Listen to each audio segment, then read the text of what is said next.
Dear aspirants, ఇప్పుడు మనం మాట్లాడుకోబోతున్నటువంటి అంశము సైన్స్ అండ్ టెక్నాలజీ. ఈ సైన్స్ అండ్ టెక్నాలజీ నుంచి మన గ్రూప్ 2 స్థాయిలో ఎలాంటి ప్రశ్నలు వస్తున్నాయి, మనం ఏ అంశాల మీద ఫోకస్ చేయాలనేది ఒకసారి చూద్దాం. మనకి ఇందులో మేజర్గా ఉన్నటువంటి సిలబస్ ఫస్ట్ వన్ జాతీయ సైన్స్ కాంగ్రెస్ సమావేశాలు, national science congress meetings, and second అంతరిక్ష రంగము, space technology, and third one రక్షణ రంగము, defence technology, and the fourth one అణుశక్తి, atomic energy, and the fifth one Nobel awards, and the sixth one సమాచార రంగము, information technology, and the seventh one విప్లవాలు రకాలు, types of revolutions, and the eighth one vitamins, types and diseases. ఇక్కడ మనకి విటమిన్లు, వాటికి రకాలు, వాటి వల్ల లోపాల వల్ల సంభవించే వ్యాధుల గురించి. Ninth one types of diseases, వ్యాధులు రకాలు. And the 10th one energy resources, ఇంధన వనరులు అని ఉన్నాయి. ఇవి కాక మనకి కొంచెం చిన్న టాపిక్స్ అయినటువంటి రోబోటిక్స్ ఒకటి, నానో టెక్నాలజీ ఒకటి, ఇలాంటి మిసిలీనియస్ టాపిక్స్ కూడా ఉన్నవి. వాటి గురించి కూడా మనం డిస్కషన్ చేద్దాం. దీంట్లో గ్రూప్ 2కు సంబంధించిన వాటిలో మనకు వచ్చే marks just up to 15 marks. ఒక 15 మార్కుల వరకు మనం స్కోర్ చేసుకోవడానికి స్కోప్ ఉంది. ఈ 15 మార్కులు సాధించడానికి మనకి ఇందులో నుంచి క్వశ్చనింగ్ ఎలా వస్తుందో తెలిస్తే మన ప్రిపరేషన్ లెవెల్స్ని మనం ఆ విధంగా కొనసాగించవచ్చు. ప్రిపరేషన్ లెవెల్స్ తెలవాలి అనుకున్నప్పుడు వే ఆఫ్ క్వశ్చనింగ్ తెలవాలి. వే ఆఫ్ క్వశ్చనింగ్ తెలిసినప్పుడు మనకి ప్రిపరేషన్ లెవెల్స్ ఈజీగా ఉంటాయి. వీటి కోసం గ్రంథాలు చదవాల్సిన అవసరం లేదు. మనకు కావాల్సింది ఒకటే, ఏంటిది అది? వీటిలో నుంచి క్వశ్చనరీ ఏ విధంగా వస్తుంది, ఏ టాపిక్స్ నుంచి క్వశ్చనరీ కవర్ చేస్తున్నారు, ఎన్ని మార్కుల వరకు స్కోప్ ఉంది, గ్రూప్ 1కి వేరు, గ్రూప్ 2కి వేరు. గ్రూప్ 2కి గ్రూప్ 1కి తేడా ఎక్కడ వచ్చింది? గ్రూప్ 1లో 100 మార్క్స్ పేపర్ అక్కడ. ఇక్కడ మనకి గ్రూప్ 2 విషయానికి వచ్చినప్పుడు జిఎస్ పార్ట్లో ఒక 10 to 15 మార్క్స్ వరకు మనకి స్కోరింగ్ ఉంది. ఈ 15 మార్క్స్ వరకు స్కోరింగ్ మ్యాక్సిమం 15 మార్క్స్ వరకు ఉంది. 13 ఉండొచ్చు, 14 ఉండొచ్చు. సో దాంట్లో మనకి ఈ యూనిట్స్ కొంచెం కీ రోల్గా ఉన్నవి. సో వీటిల్లో నుంచి ఒక్కొక్కటి మాట్లాడుకుందాం. వే ఆఫ్ క్వశ్చనింగ్ ఎలా వస్తుంది, దాంట్లో ఏ అంశాలు చదవాలి. ఆస్పిరెంట్ అనే వ్యక్తికి ఇది ఒక డ్రై సబ్జెక్ట్ లాంటిది. ఫ్రూట్ఫుల్గా ఉండాలి, స్పూన్ ఫీడింగ్ లాగా ఉండాలనుకున్నప్పుడు దాంట్లో ఏ అంశాలు ఉన్నవి, ఏ అంశాలు చదవాల్సి వస్తుంది అనేది తెలుసుకున్నప్పుడు మనకి ఈజీగా స్కోరింగ్ అవుతుంది. గుడ్డెద్దు పోయి చైన్లో పడ్డట్టు కాకుండా మొత్తం అన్ని పుస్తకాలు ముందర పెట్టుకొని చదవడం కాదు. కావాల్సింది ఏంటిది? వే ఆఫ్ క్వశ్చనింగ్ ఎలా ఉంది, so from which corner they are asking. So if we learn this one before the examination then we definitely success from the science and technology. Right. So the first one ఇక్కడ నుంచి మనం చూస్తున్న సందర్భంలో జాతీయ science congress సమావేశాలు 1 అన్నాము, national science congress meetings, number 2 space technology, number 3 defence technology, number 4 atomic energy, number 5 Nobel awards, number 6 information technology, number 7 types of revolutions, number 8 types of vitamins and deficiencies of the diseases due to those deficiencies of the vitamins, types of diseases, and again types of energy resources. Right. So here we are discussing about the first one, national science congress meetings. అసలు ఇది ఏంటిది, దీని మీద questioning ఎలా వస్తుంది? For example, రేపు జరగబోయే meeting ఉంది. అసలు ఇది ఎవరి కోసము ప్రతిపాదించబడినది? యువ శాస్త్రవేత్తలను శాస్త్ర సాంకేతిక రంగాలలో ప్రోత్సహించడము కొరకు ఈ జాతీయ సైన్స్ కాంగ్రెస్ సమావేశాలు అనేవి ప్రతిపాదించబడ్డాయి. National science congress meetings for the sake of encouraging of young scientist in the research field. ఈ జాతీయ సైన్స్ కాంగ్రెస్ సమావేశాల యొక్క ముఖ్య ఉద్దేశ్యము యువ శాస్త్రవేత్తలను శాస్త్ర సాంకేతిక రంగాల్లో ప్రోత్సహించడానికి ప్రతిపాదించబడినది. దానికోసం దీన్ని నెలకొల్పారు. 1914 నుంచి స్టార్ట్ అయినవి ఇవి. సంవత్సరానికి ఒకసారి జనవరి 1వ వారంలో 5 రోజుల పాటు ఏదైనా యూనివర్సిటీ కేంద్రంగా మాత్రమే ఇవి జరుగుతాయి. అయితే దీంట్లో ఇప్పటివరకు జరిగిన మీటింగ్స్ని మనం చూసుకుంటే రేపు జరగబోయే మీటింగ్ ఉంది 2021 గురించి మనం మాట్లాడుతున్నాం. సో 2021 జరగబోయే సమావేశము 108వ సమావేశం, 108 108వ సమావేశము రేపు జరగబోతుంది. సో దీని మీద క్వశ్చన్స్ ఎలా ఉండబోతున్నాయి, how they will ask the questions in our competitive examination. Whatever the competitive examination, they definitely they would ask nowadays the trending question from this National Science Congress meetings only, right? 108వ సమావేశం ఎప్పుడు జరగబోతుంది? ఇది జరగబోయే సంవత్సరము 2021 జనవరి 3 నుండి 7 వరకు, from January 3rd to 7th, 5 days, 5 రోజులు నిర్వహిస్తారు. మరి ఇది ఎక్కడ నిర్వహించబోతున్నారు? పూణేలో ఎక్కడ? Symbiosis International University Lavale campus.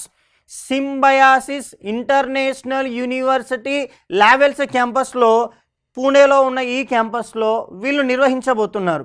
మరి దీనికి అధ్యక్షత వహించబోయేది ఎవరు? డైరెక్టర్ ఎవరున్నారు? విజయలక్ష్మి సక్సేనా.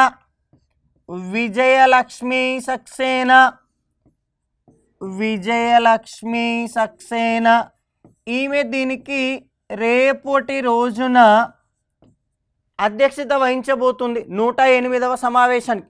దీనికి ఉన్న ఫోకల్ థీమ్ ఏంటిది? What is the focal theme? ముఖ్య ఉద్దేశం. దీన్ని ఏ థీమ్తో రేపు నిర్వహించబోతున్నారు? Science and technology for sustainable development with women empowerment. మహిళా సాధికారతను సాధించడం కొరకు సైన్స్ అండ్ టెక్నాలజీ అనే ఉద్దేశంతో దీన్ని నిర్వహించబోతున్నారు. మనకు ఈ రోజులలో అడుగుతున్న ప్రశ్న ఫోకల్ థీమ్స్ మీద ఫోకస్ పెడుతున్నాడు. నేషనల్ సైన్స్ కాంగ్రెస్ మీటింగ్స్కు సంబంధించిన అంశాలలో ఎక్కువ శాతం అడుగుతున్న ప్రశ్న దానికి సంబంధించిన ఫోకల్ థీమ్ ఏంటిది అని. దానికి సంబంధించిన ఫోకల్ థీమ్ రేపు 2021లో జరగబోయే జనవరి 3 నుంచి 7 వరకు 5 రోజుల పాటు సింబయాసిస్ ఇంటర్నేషనల్ యూనివర్సిటీ లావెల్స్ క్యాంపస్లో జరగబోయే దీనికి ఫోకల్ థీమ్ వచ్చేసి science and technology for sustainable development with women empowerment అనేది దీనికి ఉన్న ఫోకల్ థీమ్. దీనికి ఎవరు డైరెక్టర్గా వ్యవహరించబోతున్నారు? విజయలక్ష్మి సక్సేనా అనే ఈమె దీనికి రేపటి రోజున 108వ సమావేశానికి అధ్యక్షత వహించబోతుంది. సో మొత్తానికి మనకి ఇలాంటి ప్రశ్నలు రావడానికి ఛాన్సెస్ ఉన్నాయి. ఏమని అడగచ్చు? వీటిని స్టేట్మెంట్స్ లాగా ఇచ్చి ఈ స్టేట్మెంట్స్ మీద పైన ఇచ్చిన వాక్యాలలో సరైన వాక్యాలేవి, సరికాని వాక్యాలేవి అని అడిగే సందర్భాలు ఉన్నవి. సో కాబట్టి రేపు జరగబోయేది 108వ సమావేశము. దానికి సంబంధించి జరగబోయే సంవత్సరం 2021 జనవరి 3 నుండి 7. తర్వాత జరగబోయే ప్రదేశము in which place they are going to conduct in Pune, right? And next, Symbiosis International University Lavels campus, and director Vijayalakshmi Saxena, and focal theme. Not only this, National Science Congress meetings, ఇవి మనం regular క్లాస్లలో దీని గురించి డీటెయిల్గా మాట్లాడుకుంటాం. Just how they are asking the question each and every topic, that one only now we are discussing. So right, ఇది మనకి జాతీయ science congress సమావేశాలు. అయితే ఇప్పుడు మనకి ఇంకొక టాపిక్ హాట్ టాపిక్గా ఉంది, రీసెంట్గా జరుగుతున్నది. ఇండియన్ ఇంటర్నేషనల్ సైన్స్ ఫెస్టివల్ జరుగుతుంది. ఇండియన్ ఇంటర్నేషనల్ సైన్స్ ఫెస్టివల్ అని ఉంది. సో దీంట్లో ఇది కూడా మనకి ప్రతి సంవత్సరం జరుగుతుంది. ఇది మనకి ఇప్పుడు ఈ సంవత్సరం జరిగింది 2020లో డిసెంబర్ 22 నుండి 25 వరకు నిర్వహించబడినది. 22nd December to 25th December in the year of 2020. ఇది 6వ IISF meeting. IISF Indian International Science ఫెస్టివల్గా చెప్పుకున్నాం. సో దీనికి ఏమని ఫోకల్ థీమ్ పెట్టుకున్నారు? ఇది అడుగుతున్నాడు ప్రశ్న. Science for reliant India and global welfare. Science for reliant India and global welfare. అభివృద్ధి చెందుతున్న దేశము మరియు సాధికారత సాధించే వైపుగా విజ్ఞాన శాస్త్రం ఎలా నడిపించాలో ప్రదర్శిస్తుంది. ఇది దీని గురించి ఉన్న ఫోకల్ థీమ్. మనకి మోస్ట్ ప్రాబబ్లీ వీటికి సంబంధించినటువంటి ఫోకల్ థీమ్స్ అడుగుతున్నాడు. ఆ ఫోకల్ థీమ్స్ ఒకటి. మరి దీనికి ప్లాట్ఫామ్ ఎక్కడ పెట్టుకున్నారు, ప్లేస్ ఎక్కడ పెట్టుకున్నారు? దీనికి వర్చువల్ ప్లాట్ఫామ్ని యూజ్ చేసుకున్నారు. Online virtual platform, they used virtual platform only. ఈ సంవత్సరం జరిగింది ఇండియాలో ఇది sixth meeting, Indian International science festival అని చెప్పుకున్నాం. సో వీటిల్లో చూడడానికి చిన్న టాపిక్ అయినప్పటికీ కూడా వీటిల్లో నుంచి మనకి క్వశ్చన్స్ వస్తున్నాయి. సో మనకి సైన్స్ అండ్ టెక్నాలజీ ఏమనిస్తున్నాడు ఎగ్జామినేషన్లో అని అంటే India's achievement in the science and technology అని ఇస్తాడు మనకి సిలబస్ షీట్లో. India's achievement in the science and technology అంటే భారతదేశము శాస్త్ర సాంకేతిక రంగాల్లో సాధించినటువంటి అభివృద్ధి గురించి ప్రశ్నలు ఉన్నాయి. అందులో ఫస్ట్ మనం జాతీయ సైన్స్ కాంగ్రెస్ సమావేశాల గురించి మాట్లాడుకుంటున్నాం. సో ఈ జాతీయ సైన్స్ కాంగ్రెస్ సమావేశాలు ఎవరి కొరకు నిర్వహించాలి, ఎందుకొరకు నిర్వహించాలి, ఆ పర్పస్ ఏంటిది, దాని ఫోకల్ థీమ్స్ ఏంటిది, ఎక్కడ నిర్వహిస్తున్నారు, ఇప్పుడు మనము ఎగ్జామ్ జరిగే సంవత్సరంలో ఎన్నోవది నిర్వహించారు, ఏ ప్లేస్లో నిర్వహించారు, ఇలాంటి ప్రశ్నలు ఉంటాయి. సో ఇప్పుడంటే మనం మాట్లాడుకునే సందర్భంలో 2021 రేపు జరగబోతుంది కాబట్టి దానికి సంబంధించింది మాట్లాడుకున్నాం. రేపటి రోజున మన ఎగ్జామ్ జరిగేటప్పటికి అది ఏ సంవత్సరంలో ఉంటుందో ఆ సంవత్సరానికి సంబంధించింది, దానికి ముందుది కూడా మనం డిస్కషన్ చేసుకుంటాం. ఇది మనకు కావాల్సినటువంటి నేషనల్ సైన్స్ కాంగ్రెస్ మీటింగ్స్ గురించి ఒకటి, అలాగే ఇండియన్ ఇంటర్నేషనల్ సైన్స్ ఫెస్టివల్ గురించి ఒకటి. సో ఇలాంటి చిన్న చిన్న టాపిక్స్ అయినప్పటికీ కూడా మనకి కొంచెం స్కోర్ని ఇచ్చేటువంటి అంశాలు ఇవి ఒకటి. వీటి తర్వాత నుంచి మనకి ఒక చిన్న టాపిక్ ఇంకొకటి చూద్దాం. దాని తర్వాత కొంచెం మామూలుగా ఇంకా క్వశ్చన్స్ ఎలా వస్తున్నాయో డిస్కషన్ చేద్దాం. మనకి నోబెల్ అవార్డ్స్ ఉంటాయి. ఎవ్రీ ఇయర్ అనౌన్స్మెంట్ జరిగేదేమో అక్టోబర్ 1st వీక్లో జరుగుతున్నాయి, వాటిని ఇవ్వడమేమో December 10th నాడిస్తున్నారు. సో ఇలా 2 రోజులు మనకి గుర్తుంటాయి. సో అక్టోబర్లోనేమో అనౌన్స్మెంట్ ఉంటుంది, డిసెంబర్లోకి వచ్చేటప్పటికేమో మళ్ళీ వాటిని ప్రదానం చేసేటువంటి కార్యక్రమం ఉంటుంది. సో 2 రోజులలో వాటి గురించి చర్చ ఉంటుంది. అంటే మనకు ఒక సంవత్సర కాలంలో జరిగేటువంటి ఏ కాంపిటేటివ్ ఎగ్జామ్ అయినా మనకి ఖచ్చితంగా స్కోప్ ఉన్నటువంటి కార్నర్ నోబెల్ అవార్డ్స్ గురించి ఉంటుంది, నోబెల్ అవార్డ్స్ మీద ఉంటుంది. మనకి సైన్స్ అండ్ టెక్నాలజీలో నుంచి మళ్ళీ ఇది ఒక క్వశ్చనింగ్ కార్నర్, 1 లేదా 2 ప్రశ్నలు అయితే రావచ్చు, 1 or 2 క్వశ్చన్స్ రావచ్చు. దీంట్లో మనకి ఏ కార్నర్ల నుంచి ఏ క్వశ్చన్స్ ఉన్నాయో ఒకసారి చూద్దాం. సో అవి ఎలా అడుగుతున్నాడు, ఫస్ట్ మనకి ఇందులో ఉన్న డిపార్ట్మెంట్స్ గురించి చూద్దాం. The first one chemistry. ఈ సంవత్సరం మనకి కెమిస్ట్రీలో ఫస్ట్ ఇచ్చారు, కెమిస్ట్రీ డిపార్ట్మెంట్, రసాయన శాస్త్రం. తర్వాత వచ్చేసి మనకి మెడిసిన్, వైద్య రంగము అని అన్నారు, వైద్య రంగము.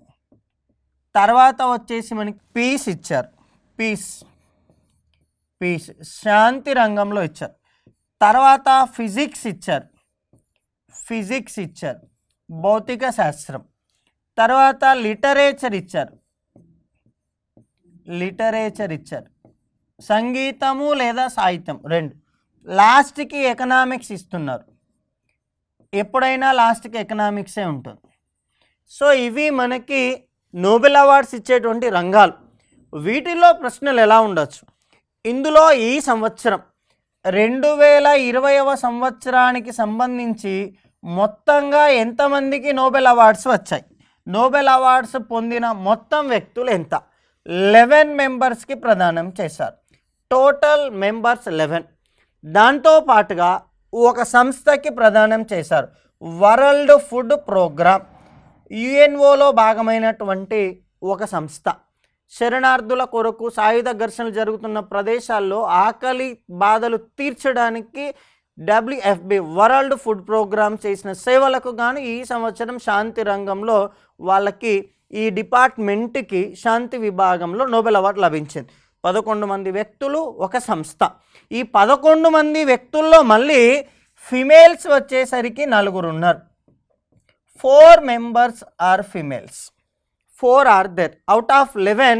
So 4 females are there, Nobel award receivers. So కెమిస్ట్రీలో ఇద్దరు, ఎమాన్యుయల్ చార్పెంటియర్ ఫ్రాన్స్ దేశము నుంచి 1. 2 మనకి జెన్నిఫర్ ఎడౌడ్నా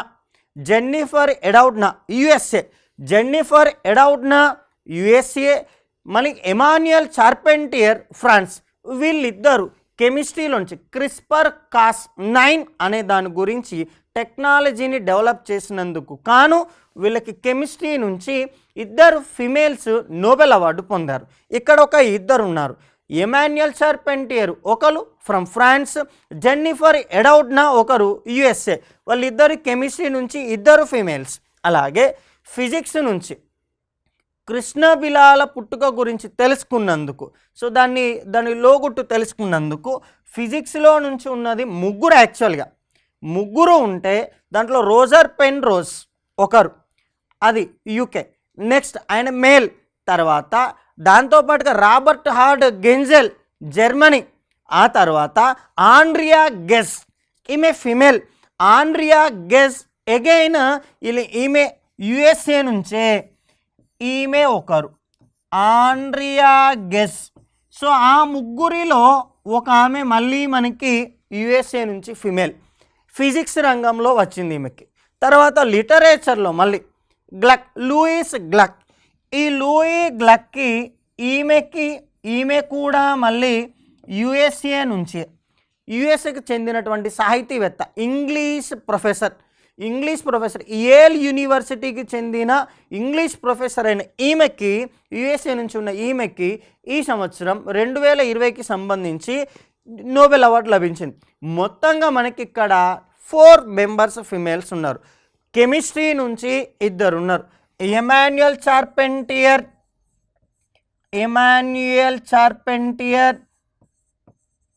ఒకటి from France, Jennifer Doudna from USA. ఇలాగ డిఫరెంట్ టైప్స్ ఆఫ్ క్వశ్చన్స్ని చూసుకోవాలి. ఎంతమంది ఫిమేల్స్ ఉన్నారు, దాంట్లో మళ్ళీ ఏ డిపార్ట్మెంట్స్ నుంచి ఉన్నారు, వాళ్ళు ఏ స్టేట్స్కి రిలేటివ్గా ఉన్నారు, బిలాంగ్స్గా ఉన్నారు, ఇవి తెలుసుకోవాలి. దీంట్లో ఇవి మనకు కొంచెం డిఫరెంట్గా ఉన్నాయి. మిగిలిన క్యాజువల్గా చదువుకుంటాం, మనం రెగ్యులర్ క్లాస్లో చూసుకుంటాం. మెడిసిన్లో ఎవరెవరికి వచ్చింది, పీస్లో ఎవరికి వచ్చింది, అలా WFP అని చెప్పుకున్నాం కదా. సో అలాగే ఫిజిక్స్లో ఎంతమందికి వచ్చింది, లిటరేచర్లో ఎవరికి వచ్చింది, ఎకనామిక్స్లో ఎవరికి వచ్చింది, వాళ్ళు ఏ స్టేట్స్కి బిలాంగ్స్గా ఉన్నారు, వాళ్ళు దేంట్లో ఏ రంగంని డెవలప్ చేసినందుకు, దేంట్లో సేవలు చేసినందుకు వచ్చింది, అవి మళ్ళీ డిస్కషన్ చేసుకుంటాం. కాకపోతే దీంట్లో కొంచెం డిఫరెంట్గా ఉన్నవి ఇవి. సో ఆ డిఫరెంట్గా ఉన్న వాటి మీద మనం ఫోకస్ చేయాలి. కన్వర్జెంట్ థింకింగ్ ఉంటే సక్సెస్ రేట్ చాలా తక్కువగా ఉంటుంది. అందరిలాగా మనం చదువుతాం, గుడ్డిగా చదువుతాం. కానీ డైవర్జెంట్ థింకింగ్ ఉండాలి. దీంట్లో ఏదో భిన్నమైన, అన్నీ చదువుతాం, వాళ్ళలాగానే మనం చదువుతాం, కానీ దాంట్లో నుంచి భిన్నమైన దాన్ని మనం ఇప్పుడు చూజ్ చేస్తున్నాం. భిన్నమైనది ఏంటి, అందరూ చదివారు. కెమిస్ట్రీలో ఎంతమందికి వచ్చింది, ఏ స్టేట్స్ నుంచి ఉన్నారు, ఇది చదువుకున్నారు. వాటిల్లో నుండి మళ్ళీ మహిళలు చూసుకున్నాము. మహిళా శాస్త్రవేత్తలు, ఎంతమంది మహిళలకి నోబెల్ అవార్డు లభించింది, మొత్తంగా ఎంతమందికి వచ్చింది, దాంట్లో ఏమైనా సంస్థలు ఉన్నాయా, ఇవి చూసుకున్నాం మనం. సో నోబెల్ అవార్డుని మనం పరిశీలించినప్పుడు ఇది మ్యాథమెటిక్స్ వాళ్ళకి ఇవ్వరు, నెంబర్ 1. నెంబర్ 2, ఇక్కడ దీంట్లో కంప్యూటర్ రంగంలో ఇవ్వరు. కంప్యూటర్ సైన్స్ వాళ్ళకి ఇవ్వడం లేదు, మ్యాథమెటిక్స్ వాళ్ళకి ఇవ్వడం లేదు. మరి ఆ మ్యాథమెటిక్స్ రంగానికి ఇచ్చే నోబెల్ అవార్డు ఏది? మ్యాథమెటిక్స్ రంగంలో ఇచ్చేటువంటి నోబెల్ లాంటిది నోబెల్ అవార్డు ఇవ్వరు. మ్యాథమెటిక్స్ డిపార్ట్మెంట్కి నోబెల్ అవార్డులు రావు, ఇవ్వరు, ఫిక్స్. 2, కంప్యూటర్ సైన్స్ వాళ్ళకి కూడా ఇవ్వరు. కంప్యూటర్ సైన్స్ వాళ్ళకి ఇచ్చేటువంటి నోబెల్ లాంటి అవార్డు క్యోటా ప్రైజ్. ఇలాంటివి మనకి ఎగ్జామ్లో అడుగుతున్నారు. క్యోటా ప్రైజ్ ఇది 1. 2, ఎవరికి ఇది? కంప్యూటర్ సైన్స్లో ఉన్న వాళ్ళకి ఇచ్చేటువంటి, డిఫరెంట్గా థింక్ చేస్తున్నాం. 2, తర్వాత మ్యాథ్స్లో ఉండేటాళ్ళకి ఇచ్చేటువంటి నోబెల్ లాంటి అవార్డు ఎబెల్ అవార్డు.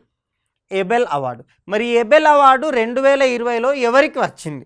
ఇక్కడ హిలేల్ ఫర్స్టెన్బర్గ్ అనే శాస్త్రవేత్తకు వచ్చింది. ఫర్స్టెన్బర్గ్. గ్రెగరీ ముర్గాలి ఈ శాస్త్రవేత్తలకి ఈ ఫర్స్టెన్బర్గ్, హిలేల్ ఫర్స్టెన్బర్గ్ ఏమో జెరూసలేం, ఇజ్రాయెల్, గ్రెగరీ ముర్గాలి ఏమో మనకి యుఎస్ఏకి చెందినటువంటి మ్యాథమెటిషియన్. నార్వేజియన్ సంస్థ ఇచ్చేటువంటి మ్యాథమెటిక్స్లో నోబెల్ లాంటి అవార్డు పేరు ఎబెల్ అవార్డు.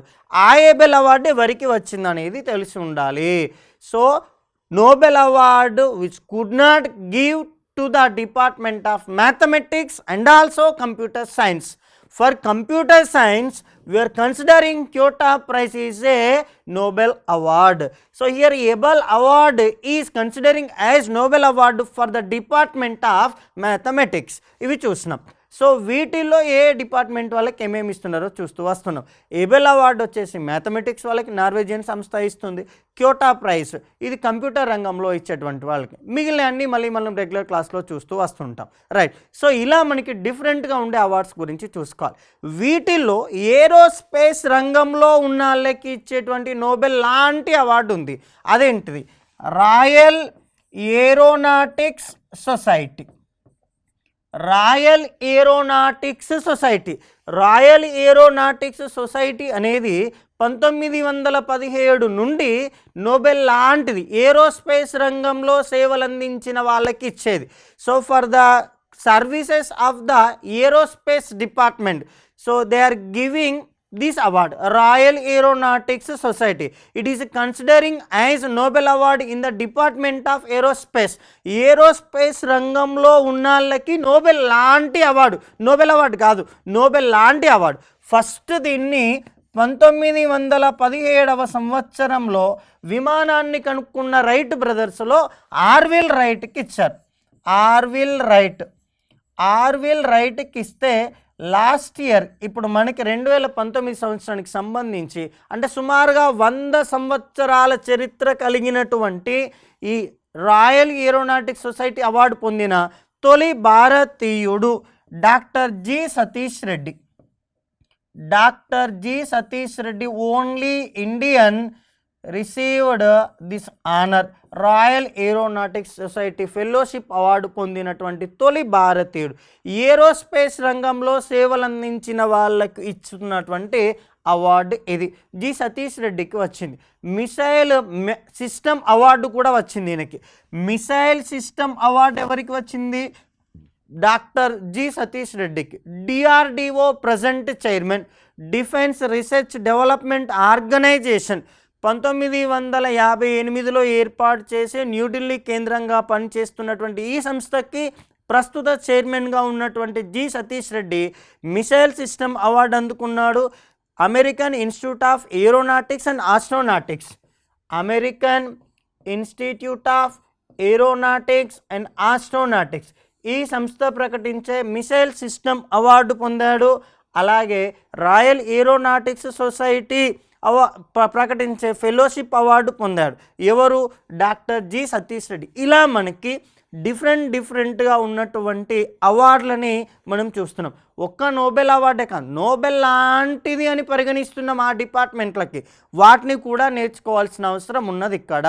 ఇది ఒకటి. సో ఇలాంటి వే ఆఫ్ క్వశ్చనింగ్తో మనము నేర్చుకోవాల్సిన అవసరం ఉంటుంది. ఓన్లీ నోబెల్ అవార్డ్స్ అంటే ఆ లిమిటెడ్ పీరియడ్కి జస్ట్ అందులో ఉన్నవి 11 మెంబర్స్ ఎవరైనా గుర్తుపెట్టుకుంటారు. కాంపిటేటివ్లో ముందర ఉండాలి అని అనుకున్నప్పుడు ఆస్పిరెంట్స్ మిగిలిన వాళ్ళందరికంటే సో డిఫరెంట్గా చూసుకుంటే క్యోటా ప్రైజ్ ఆల్రెడీ మనకి ఇది గ్రూప్ 2లో కూడా ఇంతకుముందు అడిగాడు. అలాగే ఏబెల్ అవార్డ్స్ ఉన్నాయి. అలాగే రేపటి రోజున అడగడానికి స్కోప్ ఉన్నది royal Aeronautics society fellowship awards కూడా. రైట్. సో వీటితో పాటుగా మనకి